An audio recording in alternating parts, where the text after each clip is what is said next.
ভাই আপনারা যে যাই কর না কেন, আমাদের এই দেশ, এই দেশের মানুষের একমাত্র জামায়াত ক্ষমতায় আসা ছাড়া আর কোনো দল সোজা করতে পারবে না। আপনারা দেখুন, আজকে আমি অনলাইনে ঢোকার পর, ফেসবুকে ঢোকার পর এমন একটা ভিডিও আমার চোখের সামনে আসছে, আমার হৃদয় কেঁপে উঠছে। একটা পাবলিক প্লেসে, একটা বাজারে হঠাৎ একটা মানুষকে 5-6 জন লোক আইসা এলো পাতাড়ি কোপানো শুরু করছে এবং জায়গায় বেটা শেষ, জায়গায় শেষ। কারো হাতে চাইনিজ কুরাইল, কারো হাতে রান্দা, কারো হাতে আরো অন্যান্য সরঞ্জাম। এখন তাহলে এই এই অন্যায়গুলো করার সাহস কিভাবে পায়? ওই যে আমাদের দেশে ইসলামী খেলাফত না থাকাতে, আইনের সঠিক ব্যবহার না থাকাতে।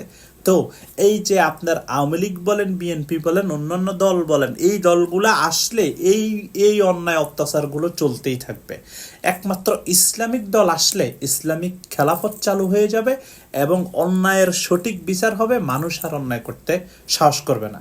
তাই আমরা চাই আগামীতে অন্তত একটাবার জামায়াতকে সুযোগ দেওয়া দরকার। আমাদের বাংলাদেশের প্রত্যেকটা আনাচে কানাচের মানুষ সতর্ক হতে হবে, তা না হলে আমাদেরকে আবারও ভুলের মাসুল দিতে হবে।